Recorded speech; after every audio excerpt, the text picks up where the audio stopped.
पौराणिक कथाओं के अनुसार एक राजा और एक रानी थे। उनके दो लड़कियां और दो लड़के थे। एक लड़की का नाम पूर्णिमा और दूसरी लड़की का नाम अमावस्या था। पूर्णिमा घर का सारा काम करती और भगवान की पूजा पाठ किया करती और गाय की सेवा भी करती थी। लेकिन अमावस्या ना तो घर का काम करती और ना ही भगवान की पूजा पाठ करती और ना ही गौ की सेवा करती थी। फिर भी राजा और रानी अपने दोनों बेटों और अमावस्या को बहुत प्यार करते थे, लेकिन पूर्णिमा से नफरत करते थे। राजा के दोनों लड़के और लड़कियां धीरे धीरे बड़े हो गए। राजा ने दोनों लड़कों का विवाह करवा दिया। इसके बाद रानी ने कहा कि दोनों लड़कियां भी विवाह के योग्य हो गई हैं, तो इनके लिए भी कहीं पर जाकर रिश्ता तय करके विवाह करवा दो। लेकिन अमावस्या का विवाह किसी बड़े घर में करना और पूर्णिमा को किसी गरीब घर में देना, क्योंकि पूर्णिमा को घर का काम करना और भगवान की पूजा पाठ करना और गाय की सेवा करना ही पसंद है। अब रानी ने राजा को दोनों बहनों का रिश्ता तय करने के लिए भेजा, तो राजा अपने पड़ोसी राज्य के राजकुमार से अमावस्या की शादी का रिश्ता तय कर देते हैं और उसी गांव में एक गरीब लड़के से पूर्णिमा की शादी का रिश्ता तय कर देते हैं। राजा अपनी रानी को दोनों बहनों की शादी के रिश्ते के बारे में बताते हैं, तो रानी अब सोचती है कि पूर्णिमा की भगवान कैसे मदद करते हैं, क्योंकि वह पूजा पाठ बहुत करती है और गाय की सेवा भी करती है। लेकिन पूर्णिमा के भाई और भौजाई पूर्णिमा से बहुत प्यार करते थे, क्योंकि पूर्णिमा उनका घर के काम में हाथ बटाती थी और अमावस्या उन पर अपना रौब जमाती थी। राजा इसके कुछ दिनों बाद ही उनका विवाह करवा देते हैं और जब राजा और रानी उन दोनों लड़कियों की विदाई देते हैं, तब अमावस्या को विदाई के समय बहुत सारी धन दौलत देते हैं और पूर्णिमा को कुछ भी नहीं देते हैं। इसके बाद दोनों बहनें अपने अपने ससुराल चली गईं। अब एक दिन अमावस्या ने अपने घर शिव चर्चा रखी, जिसमें उसने पूरे गांव वालों को अपने घर बुलाया, लेकिन पूर्णिमा को नहीं। अब गांव की औरतें अमावस्या के यहाँ जा रही थी, तब पूर्णिमा अपने दरवाजे के बाहर बैठी हुई थी। तो उन औरतों ने पूर्णिमा से कहा कि तुम्हारी बहन के शिव चर्चा है, तुम नहीं चलोगी क्या? पूर्णिमा ने कहा, मुझे तो बुलाया ही नहीं, मैं कैसे चल सकती हूँ। औरतों ने कहा, बुलाया नहीं तो क्या हुआ, वहाँ तो भगवान की शिव चर्चा है, तुम चलो हमारे साथ। पूर्णिमा उन औरतों की बात मानकर उनके साथ चली जाती है। तब अमावस्या की नज़र पूर्णिमा पर पड़ती है, तो अमावस्या ने गुस्से में आकर पूर्णिमा से कहा कि तू यहाँ कैसे चली आई, तुम्हें तो मैंने बुलाया ही नहीं। खैर कोई बात नहीं, तुम आ ही गई हो तो चुपचाप बैठे रहना और इधर उधर मत घूमना। इस तरह से अमावस्या ने पूर्णिमा की गरीबी का मजाक उड़ाया। अमावस्या की यह बातें सुनकर पूर्णिमा की आंखों से आंसुओं की धारा बहने लगी और भगवान शिव से हाथ जोड़कर पूर्णिमा मन ही मन विनती करने लगी, हे भगवान, क्या पूजा पाठ करना, घर का काम करना और गौ सेवा करना यह गलत है? आखिर मेरा कसूर क्या है? आप कब कृपा करेंगे मुझ पर? पूर्णिमा बारंबार भगवान से यही कहती रही। जितने में शिव चर्चा पूरी हो गई। अब अमावस्या भगवान का प्रसाद बांटने लगी, तो उसने सबको भगवान का प्रसाद दिया, लेकिन पूर्णिमा को नहीं दिया। पूर्णिमा बिना प्रसाद के ही घर लौटने लगी, तो रास्ते में उसने सोचा कि बच्चे प्रसाद मांगेंगे तो मैं उन्हें क्या कहूँगी। उसने सोचा कि मैं अपने मायके अपने भाई और भौजाई के यहाँ जाऊंगी और वहाँ से बच्चों के लिए कुछ लेकर आऊंगी।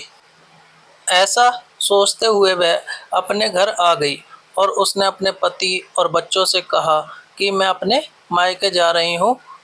उन्होंने कहा ठीक है, और पूर्णिमा मायके के लिए रवाना हो गई। चलते चलते एक चबूतरा आया, जिस पर तुलसी का पौधा लगा हुआ था और उस चबूतरे पर एक बूढ़ी औरत बैठी हुई थी। वह कोई और नहीं, साक्षात तुलसी माँ थी। उस बूढ़ी औरत ने पूर्णिमा से कहा, बेटी तुम कौन हो और कहाँ जा रही हो? तो पूर्णिमा ने अपना परिचय दिया। तो उस बूढ़ी औरत ने पूर्णिमा से कहा, यह तुलसी का पौधा सूख रहा है, इसमें थोड़ा पानी डाल दो और इस चबूतरे की सफाई कर दो, जिससे मुझे थोड़ी ठंडक मिलेगी। बूढ़ी माँ ने कहा, ठीक है माँ जी।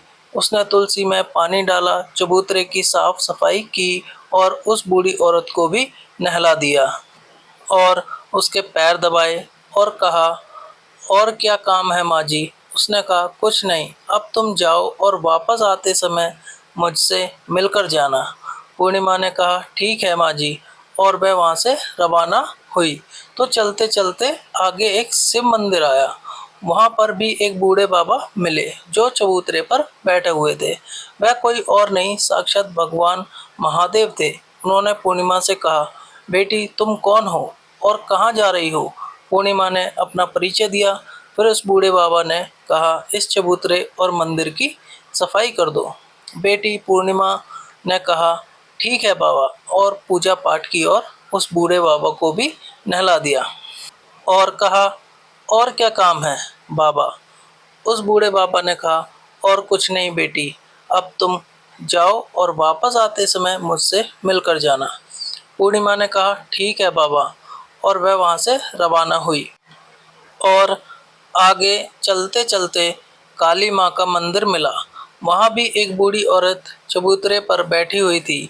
उस बूढ़ी औरत ने पूर्णिमा से कहा, तुम कौन हो बेटी और कहाँ जा रही हो? पूर्णिमा ने अपना परिचय दिया। तब उस बूढ़ी औरत ने पूर्णिमा से कहा, बेटी यहाँ सब पूजा पाठ करने तो आते हैं, लेकिन मंदिर की साफ सफाई कोई नहीं करता, इसलिए इस चबूतरे और मंदिर की सफाई कर दो। पूर्णिमा ने कहा, ठीक है माँ जी। तब पूर्णिमा ने मंदिर और चबूतरे की साफ सफाई की और पूजा पाठ किया और माता का श्रृंगार किया और उस बूढ़ी औरत को नहला दिया और बूढ़ी औरत के पैर दबाए। और पूर्णिमा ने कहा, और क्या काम है माँ जी? तब उस औरत ने कहा, कुछ नहीं, अब तुम जाओ और वापस आते समय मुझसे मिलकर जाना। तब पूर्णिमा ने कहा, ठीक है माँ जी। इसके बाद वो वहाँ से रवाना हुई और थोड़े आगे चलते चलते एक नदी आई। नदी के किनारे भी एक बूढ़ी औरत बैठी हुई थी। वह साक्षात गंगा मैया थी। उस बूढ़ी औरत ने कहा, तुम कौन हो बेटी? कहाँ जा रही हो?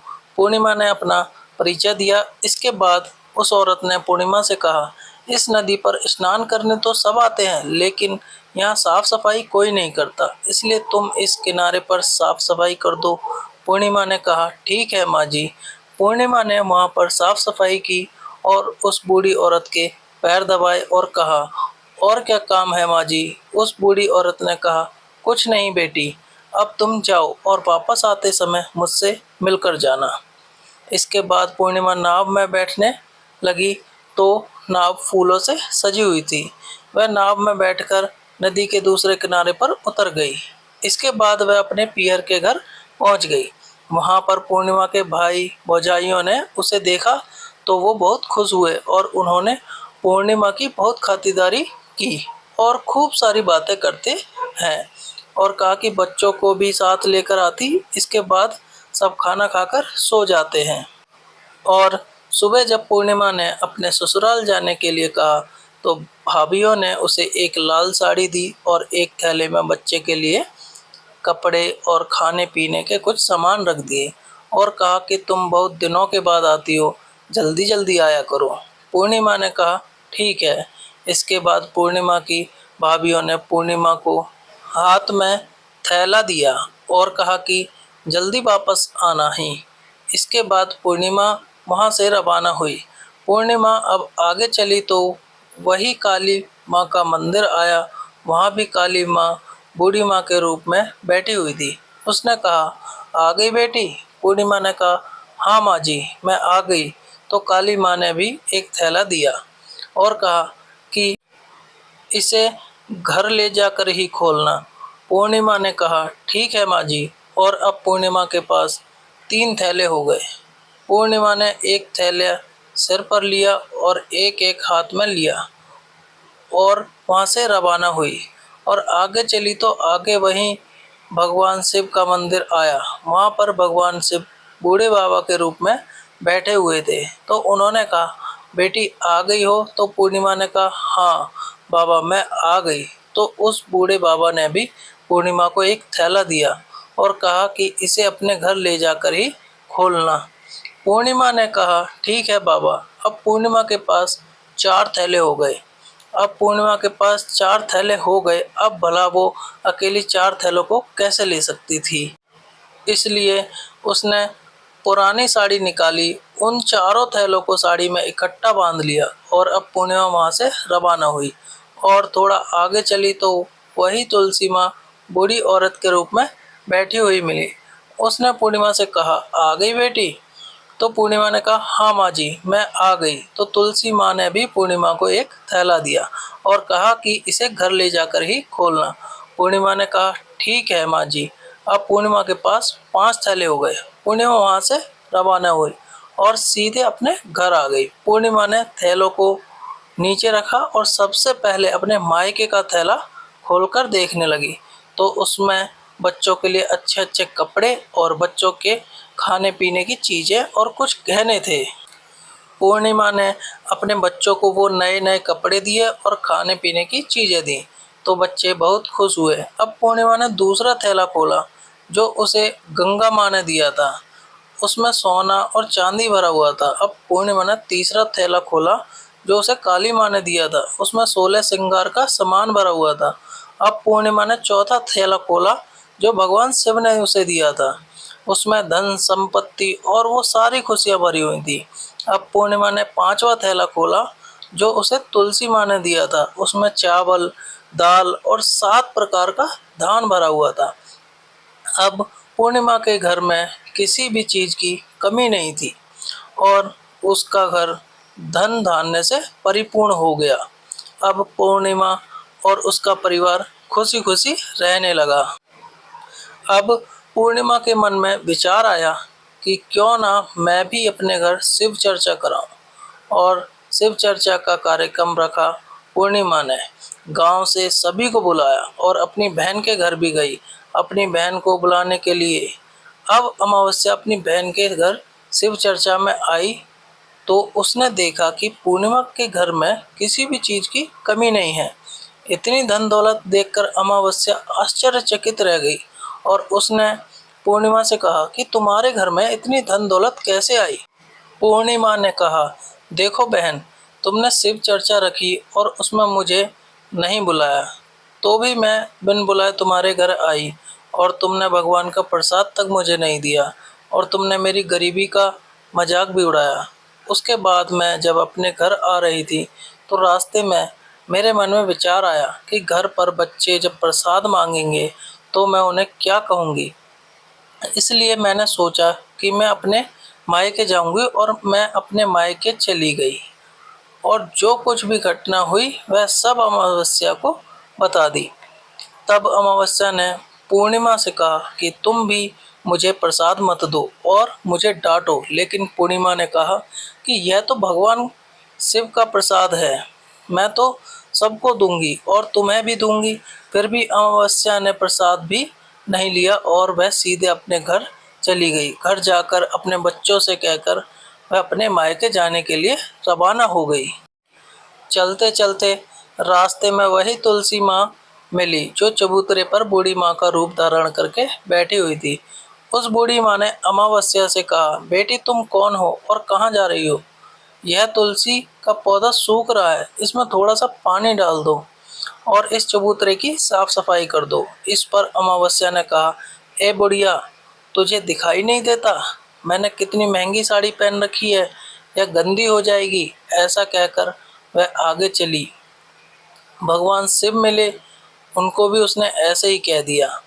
उसके बाद आगे चली तो काली माँ मिली, काली माँ को भी उसने ऐसा ही कह दिया। उसके बाद आगे चली तो गंगा मैया मिली, गंगा मैया को भी उसने ऐसा ही कह दिया। इसके बाद वह नाव में बैठने लगी तो नाव में फूलों की जगह कांटे थे जो उसके पैरों में चुभ गए और वह दूसरे किनारे पर उतरकर वह अपने मायके चली गई। जब वहाँ उसकी भौजाइयों ने देखा तो वह आपस में धीरे से बोली काम की न काज की, 2.5 सेर अनाज की, ये बला कहाँ से आ गई। अब आ ही गई है तो ठीक है। पूर्णिमा तो अपने काम में हाथ बटाती थी, यह कोई काम तो करेगी नहीं। अब इन्होंने खाना बनाया और खाकर सो गए। अमावस्या सुबह उठी और अपनी भौजाइयों से कहा कि मैं अपने ससुराल जा रही हूँ। तो उन्होंने कहा ठीक है जाओ। अमावस्या बोली, पूर्णिमा को तो तुमने एक थैला दिया था और मुझे कुछ नहीं दोगी क्या? भौजाइयों ने कहा तुम घर जाओ, थैला तुम्हारे घर पहुंच जाएगा। फिर वह वहां से रवाना हुई और नदी के किनारे आकर नाव में बैठकर दूसरे किनारे पहुंची। वहां गंगा मैया बूढ़ी माँ का रूप धारण करके बैठी हुई थी। बूढ़ी माँ ने कहा आ गई हो बेटी? तो उसने कहा हाँ आ गई। अमावस्या ने कहा तुमने पूर्णिमा को एक थैला दिया था और मुझे नहीं दोगी क्या? बूढ़ी माँ ने कहा तुम अपने घर जाओ, थैला तुम्हारे घर पहुंच जाएगा। इसके बाद काली माँ ने भी ऐसे ही कह दिया। इसके बाद भगवान शिव ने भी ऐसे ही कह दिया। इसके बाद तुलसी माँ ने भी ऐसे ही कह दिया। इसके बाद जब वह अपने घर पहुंची तो आंगन में 5 थैले रखे हुए थे।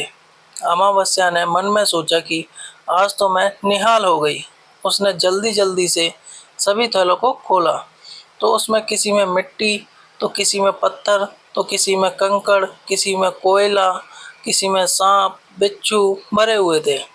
यह सब देखकर उसने अपना सर पकड़कर कहने लगी, हे भगवान, मुझे मायके में भी कुछ नहीं मिला और उन थैलों में भी कुछ नहीं मिला। इसके बाद अमावस्या दौड़ती हुई अपनी बहन पूर्णिमा के घर जाती है और पूर्णिमा से कहती है, तुझे तो इतना सब कुछ मिला और मुझे कुछ नहीं मिला, आखिर क्यों?